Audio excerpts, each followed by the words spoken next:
네, 안녕하세요. 세네 탈출입니다. 지금 뭐 우한 코로나 때문에 이제 전 세계가 이제 본격적으로 팬데믹 단계로 들어가서 무지하게 복잡합니다. 이런 상황에서 이제 이 미래통합당, 미통당은 뭐 완전히 이제 거의 귀신 나오는 집 같이 돼가고 있어요. 오늘 이 심각한 상황을 한번 짚어보기로 하겠습니다. 먼저 자율구독료 말씀 여쭙니다.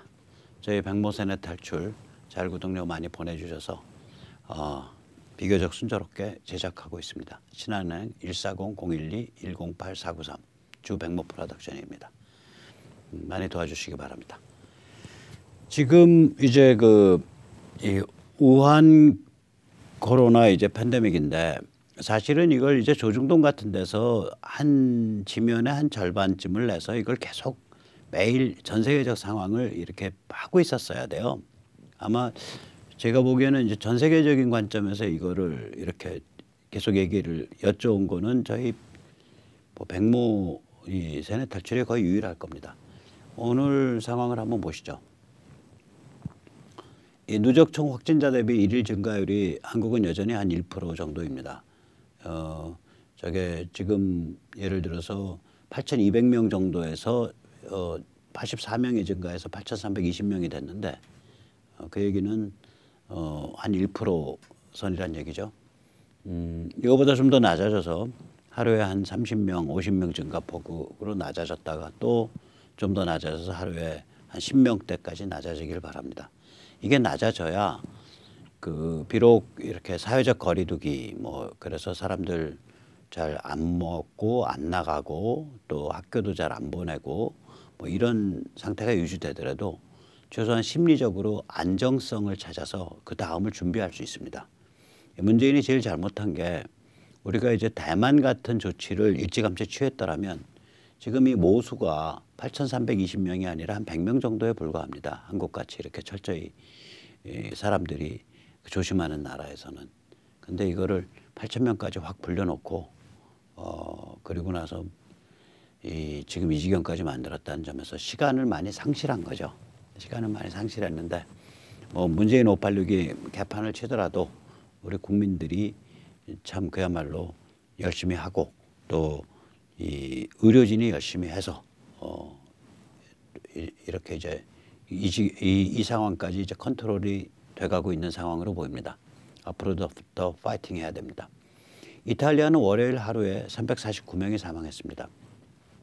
이탈리아가 유달리 사망률이 높은 이유는 이 사망자 수가 이렇게 많이 나오는 이유는 이 고령층, 흡연, 남성 감염이 많기 때문입니다. 그러니까 이탈리아의 고령층 인구가 일본 다음으로 높습니다. 그 구조가.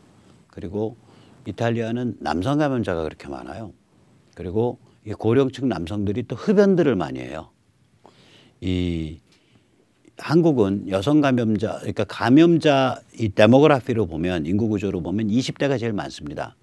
그리고 이제 고령층에서는 여성이 많이 감염이 되는데 여성의 흡연율이 그 연령대의 여성 흡연율이 5%도 안 돼요. 그러니까 한국은 이제 이렇게 피해 나가면서 지금 잘 마킹하고 있는 편이죠. 지금 미국이 지금 나라가 거의 뒤집힐 지경에 갔죠. 그래서 샌프란시스코, 뉴욕 등 이런 데서 이제 사실상 부분적인 쿼런타인을 실시하기 시작했고요. 격리를. 이 사람 많이 모이는 장소 폐쇄를 시작을 했고 또 트럼프 행정부가 발표한 행동 지침에 보면 그 중에 하나가 10명 이상의 실내에서 10명 이상 모이는 그런 자리를 피해라 이런 행동 지침도 있고 그래요. 그리고 미국은 지금 재택근무가 굉장히 널리 퍼지기 시작을 했습니다. 아마 제 생각에 이번 우한 코로나가 라이프 스타일을 많이 바꾸게 될 것 같아요. 전 세계적으로 걸쳐서. 자, 이 와중에 중국은 하루 증가를 달랑 21명이라고 보고하고 있습니다. 거기다가 중국 관영 글로벌 타임스는 중국의 단호한 대응 케이스를 미국 등이 참조해야 한다. 그래서 사실상 혼수를 두기 시작했습니다. 글쎄요.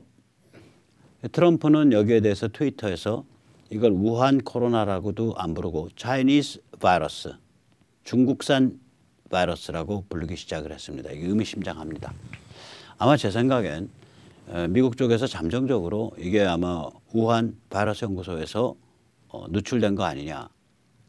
왜 그러냐면 이게 자연 상태에서 생긴 것 같으면 이걸 차이니스 바이러스라고 부를 수가 없어요. 그러니까 인공적으로 우한 바이러스 연구소에서 합성했다가 누출된 것 이렇게 보고 있는 거 아닌가 이런 느낌이 듭니다. 이 의미심장한 말입니다. 차이니스 바이러스라는 트럼프 트위터의 그 용어는 이게 우한 바이러스 무기 연구소에서 누출된 거 아니냐 이런 거를 암시한다고 봅니다. 자, 이 와중에 이 우리나라 언론들이 이 중국을 이제 찬양을 한단 말이죠. 중국 데이터는 아까도 보셨지만 이게 말이 안 되거든요. 지금 중국이 달랑 하루에 21명 증가요. 이거 믿어집니까? 이탈리아가 하루에 350명씩 죽어나가고 있고 이게 더 황당한 게요. 제가 조금 이따 다시 말씀드리겠지만 인구 100만 명당 감염자 수로 따지면 중국이 거의 세계 최하위 수준에 이르러 있어요. 이게 말이 됩니까? 인구 100만 명당 감염자 수가 중국이 60몇 명에 불과하거든요. 스위스의 4분의 1이 안 됩니다. 지금 4분의 1 정도예요. 이게 말이 안 되는 얘기죠. 통계 자체가 말이 안 되는데 이 말이 안 되는 통계를 가지고 중국이 바이러스 컨트롤에 성공했다는 식으로 한국 언론이 쓰고 있어요. 한번 보시죠. 이게 이제 이 기사의 소스는 동아가 아니라 뉴스완인데 뉴스완의 기사를 동아가 게재를 했죠. 이 기사의 제목 중국 따옴표 미국 코로나 막으려면 우리한테 배워야 따옴표. 기사 내용 보면 더 황당합니다. 기사 중간에 이런 문장이 들어있어요. 중국의 이 같은 훈수는 그 전염병을 통제하고 있다는 자신감이 붙으면서다. 16일 하루 동안 중국 본토의 코로나19 신규 확진자 수는 21명에 불과했다. 중국이 발표한 숫자를 사실로 인정을 해버린 거예요. 게다가 이 중 20명은 해외에서 유입된 사례였다. 사실상 종식 단계에 접어들었다는 평가다. 반면 미국 전역은 코로나19 불안감에 휩싸여 있다. 우리 시간으로 17일 미국 내 코로나19 확진자 수는 4천 명을 훌쩍 넘었으며 뉴욕 증시는 10% 넘게 폭락했다. 이게 중국 인민일보 뉴스와는 중국 인민일보고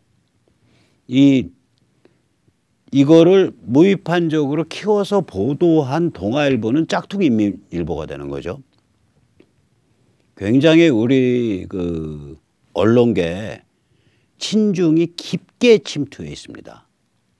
아니 상식적으로 뭐라고요? 상식적으로 이탈리아가 하루에 350명이 지금 350명 이착자짝에 죽어나가고 있는데 계속해서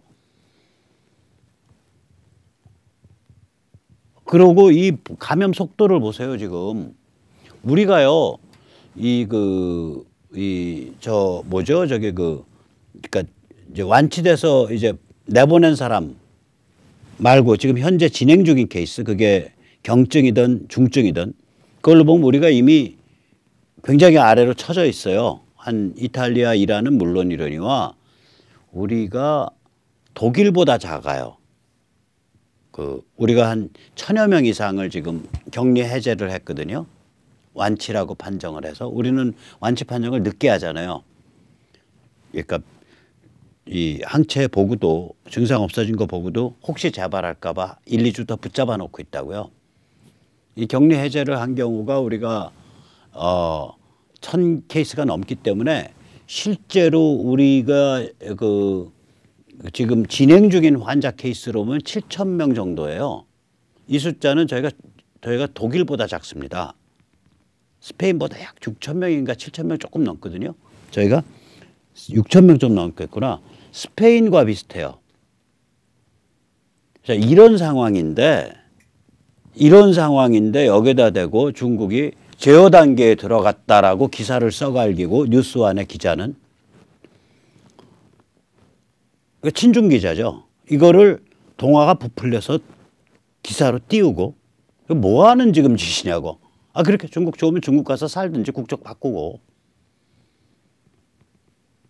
국적 바꾸고 중국 가서 살든지. 아니 상식을 가져야 될 거 아니에요. 상식을 가지고 중국 숫자를 보면 쟤들은 누가 그러더라고요. 날짜 외에는 다 거짓말할 수 있는 애들이다. 날짜 외에는. 오늘이 몇 월 며칠이다라는 거 외에는 다 거짓말할 수 있는 애들이다. 우리가 그걸 봐야죠. 자, 보시자고요.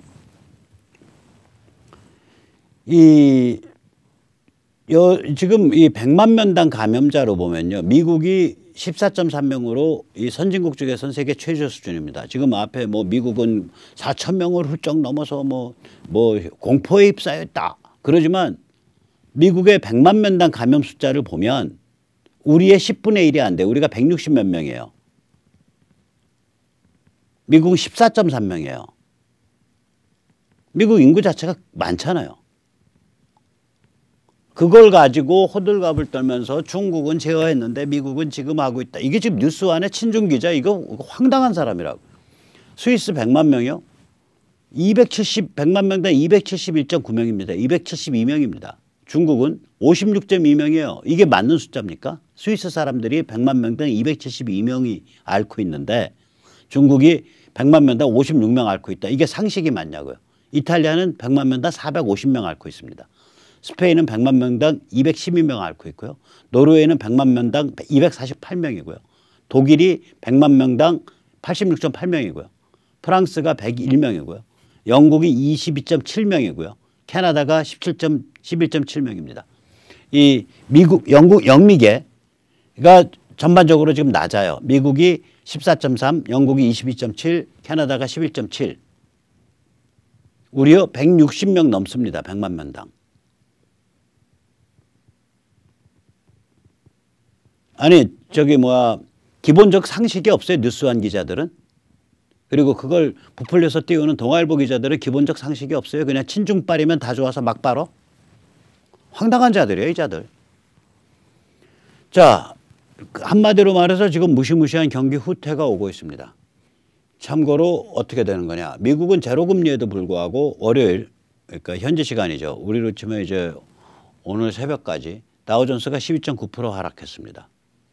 그런데 화요일은 미국 현지 시간 화요일입니다. 그러니까 이제 개장하자마자 트럼프의 산업 지원 의지 표명 덕분인지 선물 다우존스가 700포인트 상승했습니다. 상한선을 도달했습니다. 이 선물은 위험하기 때문에 상한선 도달하면은 일단 그 상한선 이상으로 안 올라가요. 상한선을 도달해 버렸다고요. 그다음 플랫 된다고요. 그러니까 이게 굉장히 불안한 가운데서 주가가 막 춤춘다는 거거든요. 트럼프가 이제 그 항공 같은 그런 산업을 전폭적으로 지원하겠다라고 지원 의지를 밝혔어요. 트위터에서. 월요일, 현지 시간 월요일 날 밤에. 그래서 현지 시간 화요일 날 바로 상한선까지 도달해 버렸다고, 선물이. 그러면 이거 무슨 얘기냐. 이 세계 경제 전체로 보면 라이프 스타일이 이제 급변했잖아요. 영화관도 안 가, 사람 모일 만한 데는 안 가, 밥집도 잘 안 가, 뭐 주문 배달 먹거나 아니면 드라이브 스루에서 물건 쇼핑하거나, 그래서 집 중심으로 생활해, 사회적으로 거리 두기를 해. 이런 라이프 스타일이 급변하고 있는데 이 라이프 스타일 급변이 이게 장기화된단 말이죠. 치료제 백신이 나올 때까지. 언제쯤 나올 거냐? 제가 보기엔 연말이에요. 하반기. 아마 치료제가 좀 빨리 나올 수 있고요. 백신은 그거보다 좀 늦게 나올 수 있고요. 그다음에 사람들이 일반적으로 맞을 수 있는 상태가 가는 게 연말 연초나 돼야 이제 일반적으로 맞을 수 있게 돼요. 그러면 지금 우리의 라이프 스타일, 애들 뭐 학원도 잘 안 보내, 뭐 학교도 좀 등교 늦춰져, 학사 일정도 조정돼, 사회적 접촉 줄여, 이런 라이프 스타일의 변화가 앞으로도 계속될 거다 이거예요. 제가 누가 아주 좋은 잼을 만들어 주셨어요. 그래서 차에서 조그만 병으로 너댓 병 갖고 있다가 이제 동네에서 이 할아버님이 폐지를 이렇게 폐지도 이제 제대로 이제 하는 분들은 딱 트럭 몰고 다니면서 폐지 막 픽업하거든요. 근데 카트에 폐지를 우겨 갖고 이제 재워요. 뭐 그분 그렇게 하셔봐야 얼마 버시겠어요. 한 달에 10만 원, 20만 원 버시지. 그리고 이제 무슨 저기 그 동네 청소, 담배꽁초 같은 거 청소하는 거 요새 그런 거 하면은 또 한 1, 20만 원, 2, 30만 원 받잖아요. 그렇게 해서 사시는 것 같아서 오늘 잼을 한 병 드렸어요. 그 좋은 잼을. 누가 집에서 아주 제대로 만든 잼인데. 이게 왜 그러냐. 그런 분들이 이제 사회적으로 제일 약자들이거든요. 이렇게 라이프 스타일이 막 바뀌고 막 그 경기가 막 후퇴를 해버리잖아요. 그러면은 지금은 이제 공황이란 얘기는 안 써요. 디프레션이라는 얘기는 안 쓰고 리세션이라는 얘기를 씁니다. 이게 왜 그러냐면 우리 이제 조심해야 되는 게 경기 후퇴라는 얘기를 쓰는 이유가 그전에는 이 경제가요. 그러니까 이 수요 공급에 관한 이 시장이라는 건 결국 수요 공급에 관해서 정보가 교환이 되고 그거에 의해서 거래 정보가 성립을 하면 그 다음에는 금융이 결제가 되고 그 다음에 물건이 움직이는 거거든요. 물류가 되고 즉 물류, 금융, 그 다음에 정보 교환 이 세 가지가 엮인 건데 세 가지가 같이 작동하는데 시장에서는 이게 끝에서 끝까지가 실시간이 됐잖아요. 그래서 옛날 같은 그런 막무가내 깜깜이 공황이 안 와요. 공황은 깜깜이 때문인 거예요. 예를 들어서 한 150년 전에 영국에서 린넨, 그러니까 면직물을 생산하는 업체가 중국으로 수출을 한다고요. 그러면 그게 이제 샹하이에 있는 이제 중국 그 이제 총판을 통해서 그 다음에 내륙에 있는 각 성에 있는 대리점을 통해서 판매가 일어나겠죠. 근데 판매가 잘 안 되고 중국에 무슨 문제가 있어서 수금이 잘 안 되고 이런 상황이 되는지 아니면 제대로 술술술 물건이 빠져나가는지 6개월 정도 지나서야 알아요. 그러니까 현장에서 지금 판매가 안 돼서 막 소매점이랑 그 전국 대리점망에 물건이 쌓여가고 있는데 영국에 있는 공장에서는 물건을 다 실어냈다라고 생각을 하고 6개월 동안 계속 깜깜이로 계속 대량 생산하고 있는 거예요. 사회 전체 각 분야가 이런 식으로 돌아간다고요. 지금은 그러질 않잖아요. 지금은 예를 들어서 그 슈퍼마켓에서 물건이 포스로 긁는 순간 그 데이터는 최소한 24시간 안에 그 물건의 제조업체까지 가버려요. 그리고 그 제조업체에서는 거기에 맞춰서 JIT, Just in Time 방식에 의해서 자기 하청업체들, 원료 공급 업체에 그 데이터가 또 가요. 우리가 앞단에서 이렇게 물건이 풀려나가기 때문에 뒷단에서 너 이렇게 조정해. 그래서 지금은 이 시장 구조가 어마무시하게 진화돼 있어요. 한 150년 전에, 100년 전에 비하면. 그래서 이게 깜깜이로 밀어내기 생산을 안 하기 때문에 지금은 비교적 이런 자기 파괴적 이 공황 같은 건 안 와요. 그 대신에 경기가 침체하죠. 냉각돼 버리면서. 지금 이제 이 경기 침체, 경기 후퇴가 이게 무시무시한 게 오고 있고 이게 앞으로 한 1년 갈 겁니다. 그래서 제가 누구한테 전화를 받았는데 부동산과 주식 뭐 이런 얘기를 하길래 저는 부동산도 안 하고 주식도 안 해요. 돈이 없어요. 뭐 빠듯하게 살아가지고 또 애들 셋이나 기르고 뭐 망한 다음에 그래가지고 저는 뭐 그렇게 돈 여유가 없어서 그런 거 못 합니다. 그러나 그 말은 해줬죠. 제가. 아마 부동산 가격도 떨어질 거고 주식 가격도 떨어질 텐데 주식이 부동산보다 유동성이 높으니까 주식이 먼저 떨어질 거고 부동산은 한 발 늦게 떨어질 겁니다. 그런데 아마 바닥은 여름쯤 뭐 한 6, 7, 8월에 찍지 않겠어요? 그 튀어 올라올 땐 주식이 먼저 튀어 올라오고 그다음에 부동산이 살살 올 겁니다. 그러니까 속도가 부동산이 이렇게 떨어지고 주식은 이렇게 떨어지고 그다음 부동산 천천히 올라오고 주식은 이렇게 올라오고. 그래서 적당히 포트폴리오 짜서 하세요. 근데 이제 제 말 맞아가지고 돈 버신다면 얼마나 저한테 줄지 모르겠어.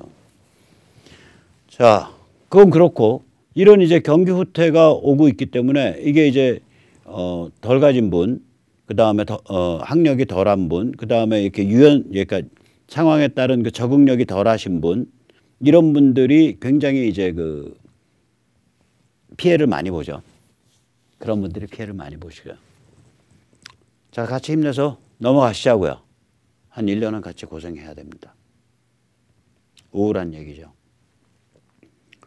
자, 그런데 이게 이제 이런 상황인데 이제 미통당이 그러면 이런 상황에서 뭔가 이렇게 좀 비전을 보면서 퍽퍽 치고 나가야 되는데, 미래통합당이, 거대 야당이 이게 이제 그 이러겠냐, 이러기는 전부 모두가 도둑, 모두가 먹튀 분위기예요.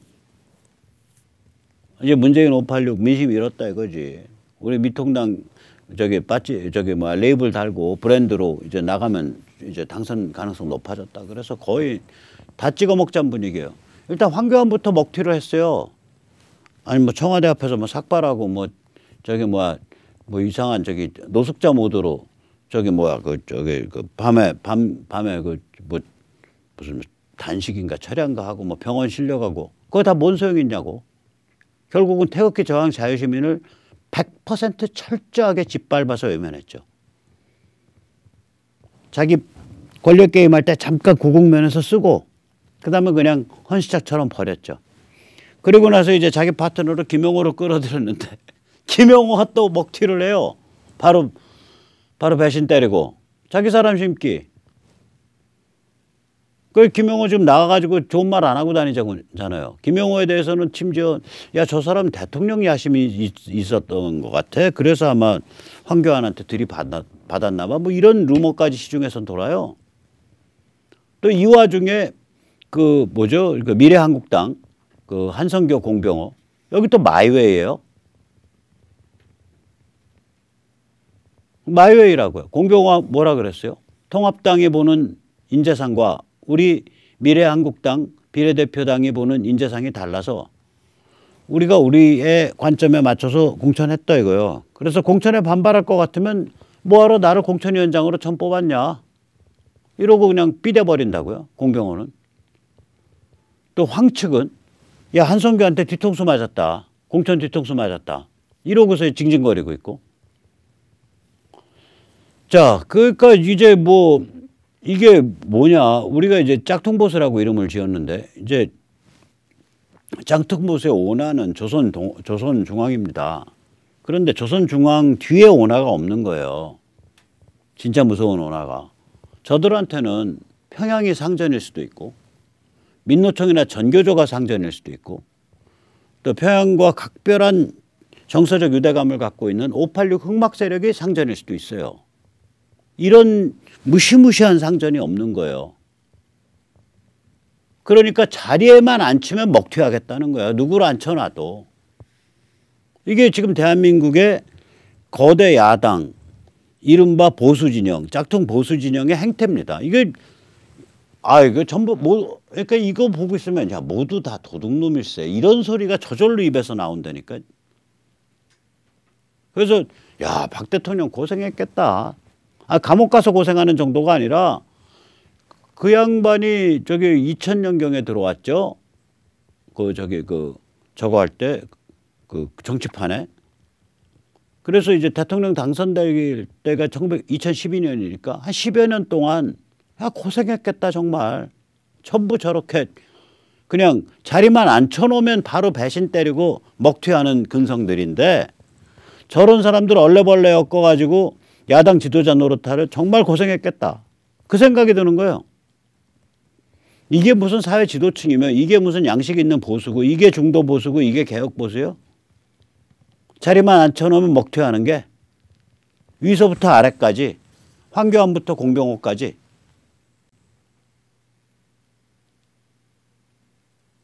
자, 이런 상황에서 그럼 어떻게 이 문제 풀어야 돼? 도대체 어디서부터 어디까지 풀어야 되는 거야? 민초 자유시민이 해답입니다.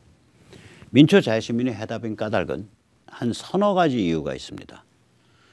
우선 가장 중요한 이유 중에 하나는 의외로 이 물건입니다. 지금 우리나라 스마트폰 보급률이 95%입니다.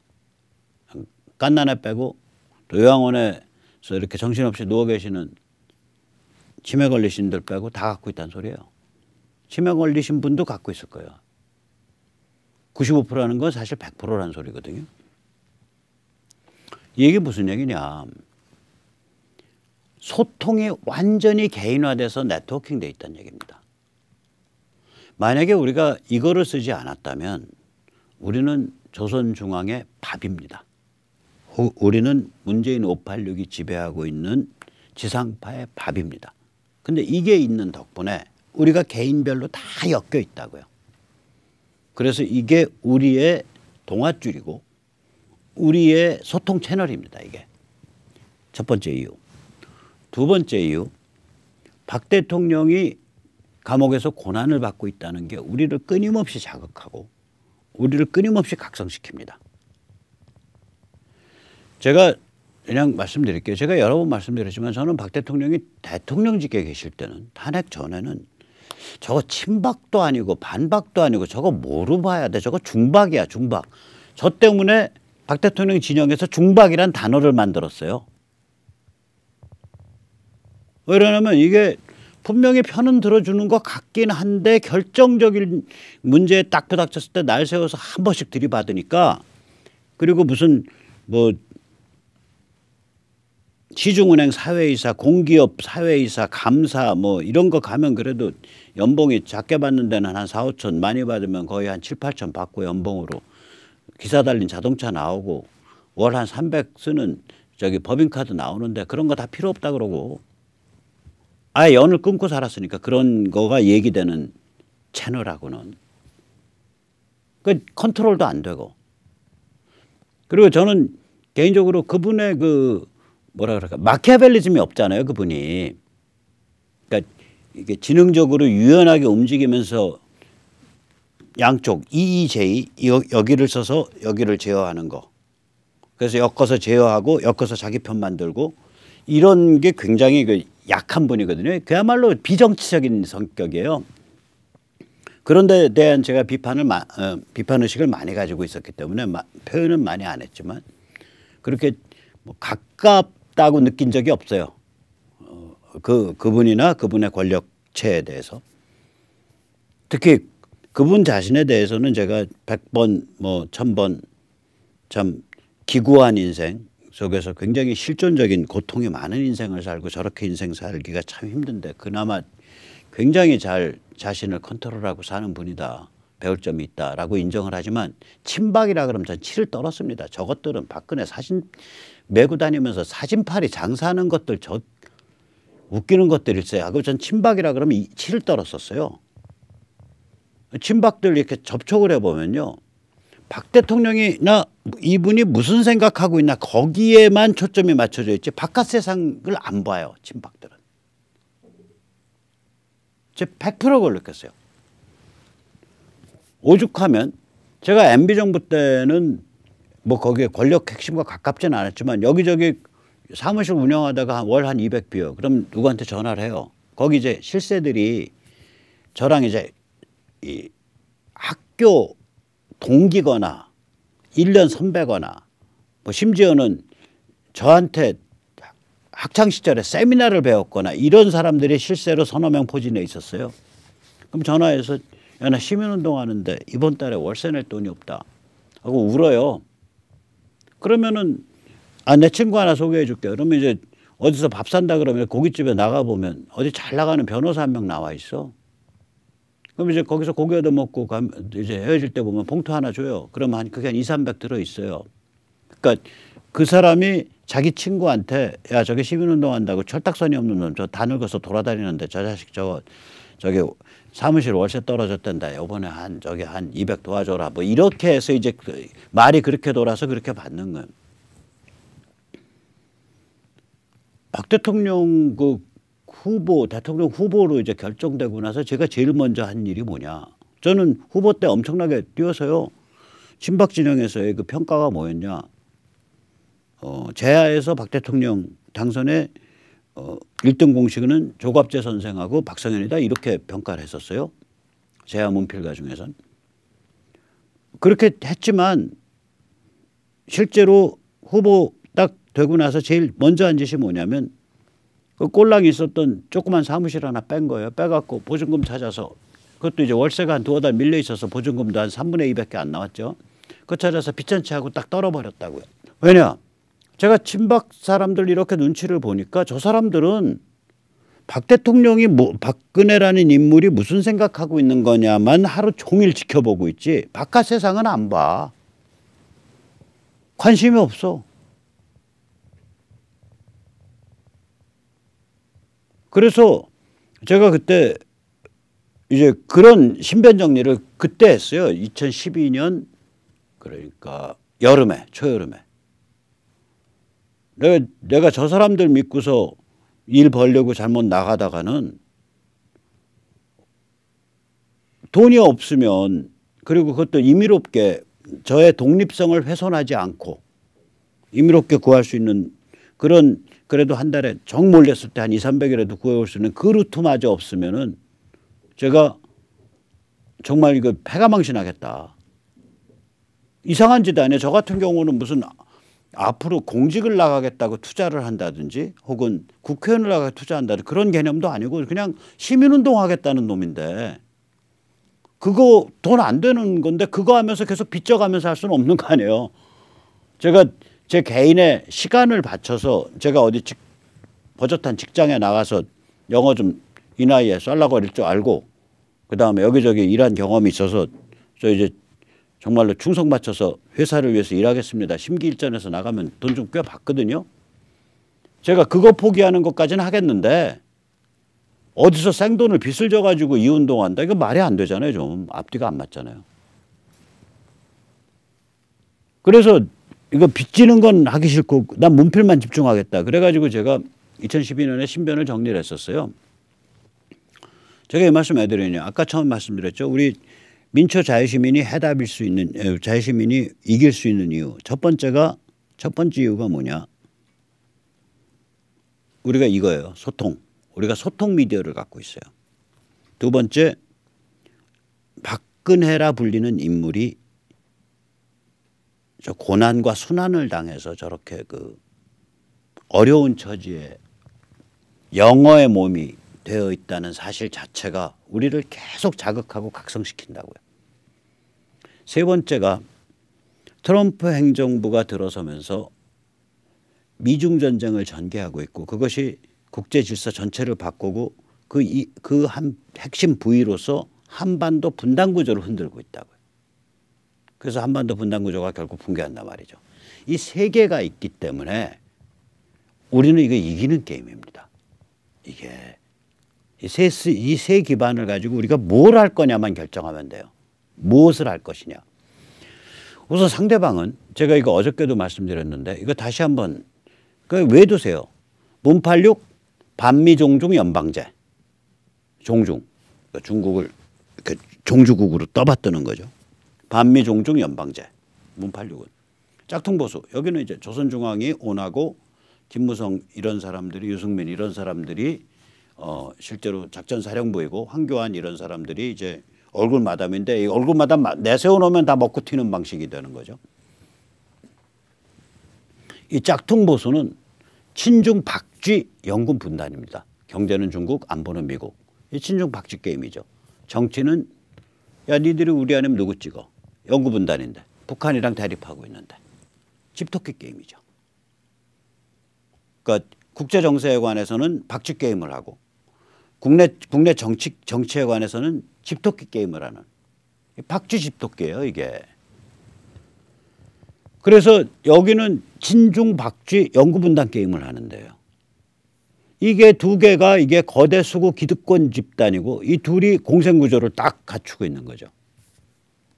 자, 이 상태에서 우리 자신은 뭐 할 거냐. 예를 들어서 한시조직인 이거 6월 말까지밖에 안 하니까 공명선거지원단이 발판 중에 하나가 돼서 가칭 쟤들이 이제는 내놓고서 노골적으로 여야 야합에 의해서 즉 문팔육 집단과 짝퉁 보수 집단의 야합에 의해서 헌법을 보쌈을 해서 통째로 지금 하이제킹하겠다는 거 아니에요. 여기 국회의원들 동조했거나 관심이 없어요. 오머식이라는 국회의원을 누가 엊그저께 만났는데 148명이 헌법 발의를 했다는 사실 자체를 모르더라고요. 그 헌법 발의의 내용이 헌법을 고치는 방식을 고쳐서 헌법 자체를 통째로 하이제킹하는 그런 내용으로 발의했다는 걸 모르고 있더라고요.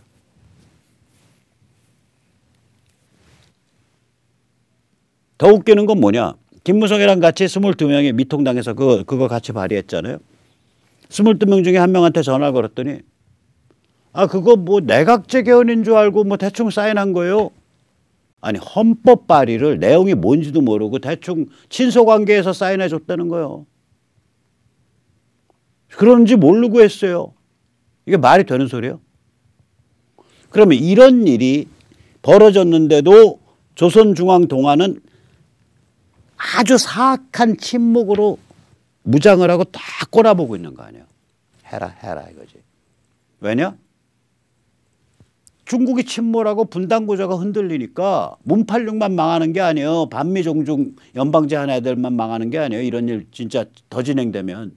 짝퉁보수도 망합니다. 왜냐? 짝퉁보수가 익숙한 자기들이 지배권을 발휘하는 생태계는 친중박쥐 영구분단 상태거든요.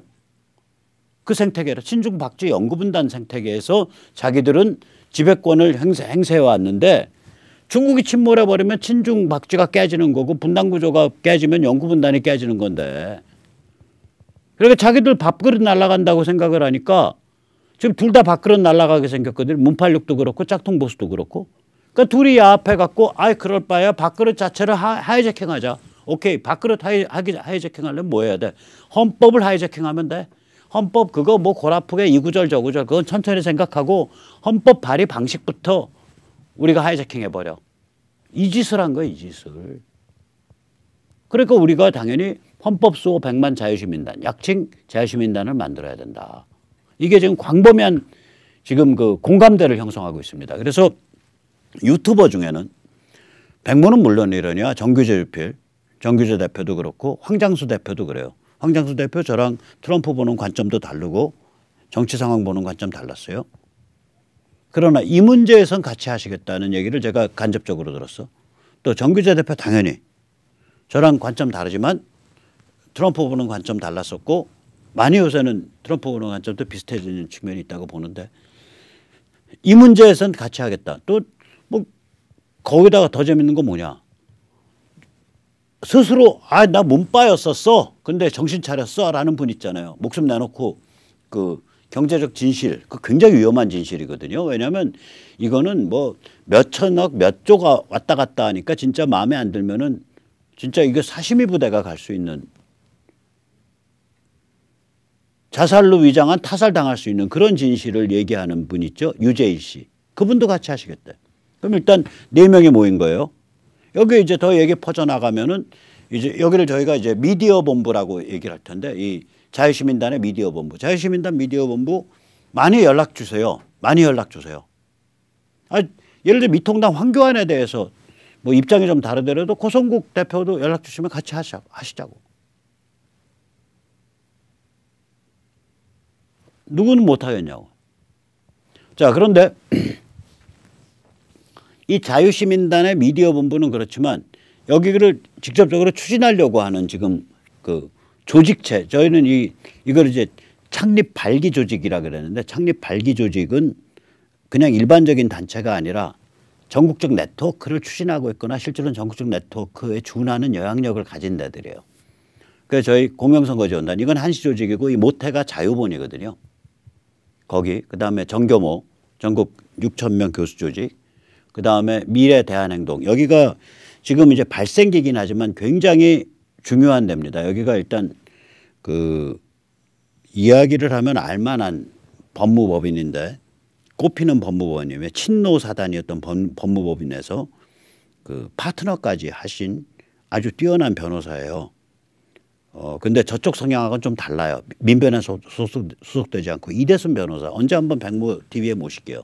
이대순 변호사가 여기 상근을 맡았어요. 그러니까 변호사업을 잠깐 접고 그리고 여기에는 제가 듣기로 확실치는 않지만 조국 때 저기 그 비판을 하고 나온 참여연대 그 공인회계사 김경률 회계사 같은 분도 조인해 있고 유재일 씨도 조인해 있고 유재일 대표도 이런 그 상근이 붙어 있고 조직 그 씨앗이 갖춰져 있기 때문에 여기는 순식간에 조직체를 형성하게 된다고요. 미래 대한행동. 그 다음에 자유공화당 같이 하실 가능성이 높아요. 그 다음에 전국기독교연합. 여기는 이제 전국에서 그 뜨거운 이제 교회 수천 개가 결합되어 있는데요. 여기는 이제 전광훈 목사님과 조금 다른 좀 더 교회 중심적이지만 그러나 뜨겁게 보수적인, 뜨겁게 자유적인 그런 그 신앙인들 조직이죠. 전국기독교연합. 그 다음에 기독자유통일당. 여기가 이제 전광훈 목사님 쪽이랑 가까운 데죠. 예, 여기. 그 다음에 이선본, 이런선한 교육문화운동본부. 저도 깊게 관계하고 있지만 이 그 교육지식문화운동 단체로서 전국적으로 약 2천, 그러니까 정회원만 2천 회원을 가지고 있는 그런 데죠. 자, 이런 한 7개 단체, 하나, 둘, 셋, 넷, 다섯, 여섯, 일곱인데 이 중에서 아직 확정이 덜 돼 있는 데가 기독자유통일당, 그 다음에 자유공화당은 핵심 멤버들은 같이 하자고 말씀하신 분들이 많아요. 김문수 대표나. 근데 이제 당 내부의 논의는 제가 아직 확인을 못했습니다. 거기 빼고는 두 군데 빼고는 그러니까 두 정당 빼고 5개는 다 같이 하기로 지금 결정이 돼서 조만간에 창립 8기 기자회견을 창립 기자회견을 가지고자 합니다. 이거는 상근 조직이에요. 그러니까 상설 조직이에요. 그래서 여기서 힘을 모아서 이번 총선을 앞뒤로 하면서 힘을 모으기 시작해서 이거 수십만 이상 가져가자. 그래서 쟤들한테 본때를 보여줘야 된다. 10만 명이 되면요. 이거 선거구별 조직을 지향을 하니까 10만 명이 되면 한 선거구에 평균 400명이죠. 400명이면 10만 명 되죠. 그렇죠. 250개. 400명. 20만 되면 한 선거구에 800명입니다. 이거는 이 선거구별로 이런 조직이 만들어지면요. 이 조직 자체가 온화해요. 저희가 이런 조직을 시도를 해도 이거를 믿고서 할 수 있는 게, 즉 선거구별로 막 그 선거 브로커들, 특정 정치인 염두에는 브로커들이 침투해 가지고 이 조직 말아먹는 거, 이런 일이 안 발생할 거다. 대부분의 경우. 이렇게 믿고서 믿고서 할 수 있는 이유가 아까 말씀드린 3가지 이유 때문에 그렇습니다. 첫째, 이거. 계속 유튜브 보고 소셜미디어 보고 공부하고 식견이 높아지는데 브로커가 어떻게 들이대? 못해요. 두 번째, 박 대통령의 고난, 순환. 그래서 사람들이 계속해서 정신적인 자극을 받고 있는데 정치 브로커가 어떻게 와서 큰 소리 치냐고요. 못합니다.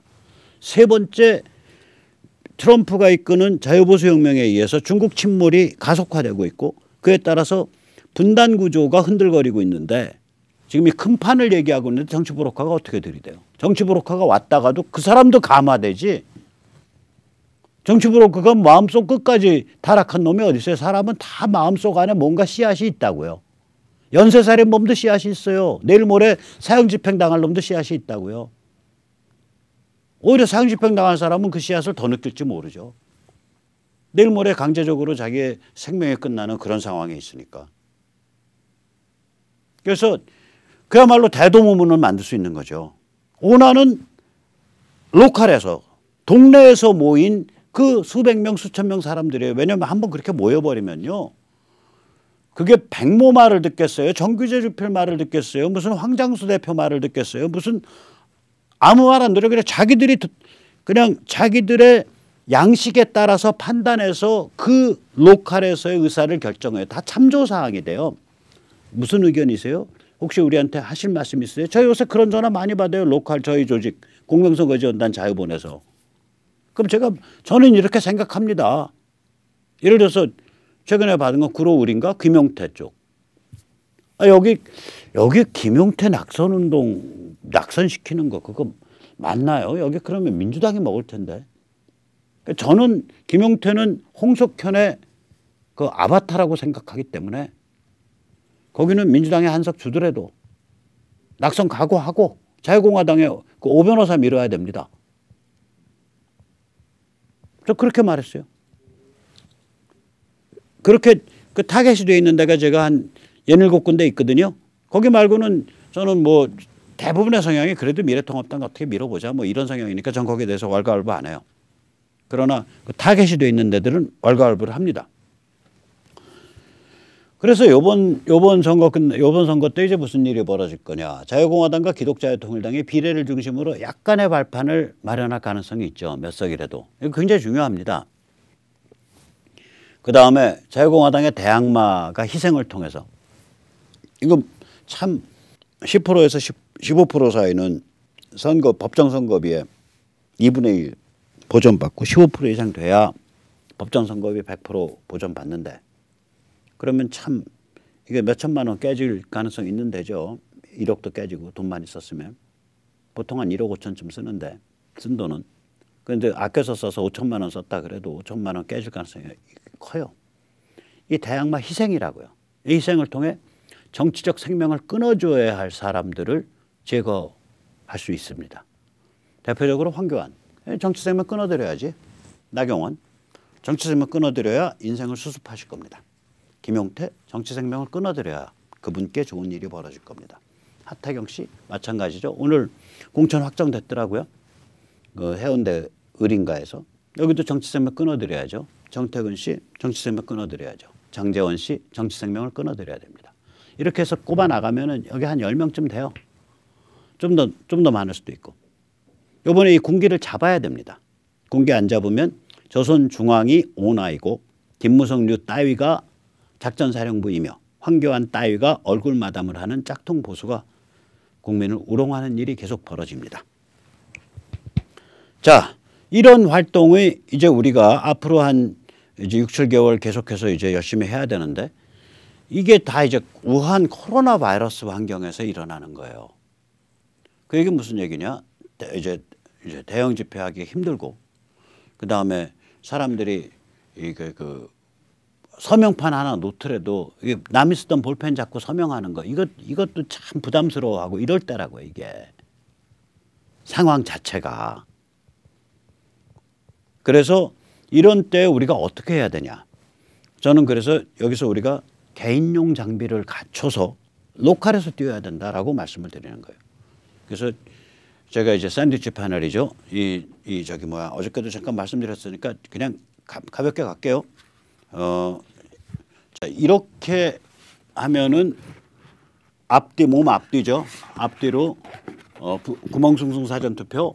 그 다음에 여기는 부재자가 아니라면 사전투표 노. 예, 그렇게 되는 거죠. 이게 그래서 이제 사전투표 부정 방지에 관한 캠페인이고요. 이걸 이제 뒤집으면 이렇게 됩니다. 예. 그래서 뭐냐면 대한민국이 장난이냐, 헌법 납치 노. 이게 잘 모르시는 것 같아서 요새 사람들이 잘 모르더라고요. 그래서 이 헌법 납치와 사전투표 부정 방지를 앞뒷면으로 담은 전단지를 지금 준비 중입니다. 아마 이번 주 한 금요일쯤 나올 것 같아요. 지금 원고를 마지막 좀 손을 보고 있습니다. 이거 매면 어떻게 되냐? 우리가 이렇게 되는 거겠죠. 그림에 보면. 예. 이게 지금 한 전국적으로 지금 거의 한 1000분 정도가 이거 메고 다니시고 계세요. 지난주 토요일부터 며칠 사이에 확 늘었어요. 이런 분들이 전국적으로 한 10만 분 생겨버린다 앞으로. 그럼 게임 끝나는 거예요. 게임 끝나요 이거 이렇게 매는 거죠. 이렇게. 네. 자 이렇게 매면 이제 그러니까 앞뒷면을 만약에 섞어서 조립하실 때 섞어서 헌법 개헌 반대고요. 이렇게 되는 거죠. 개헌 반대가 되고.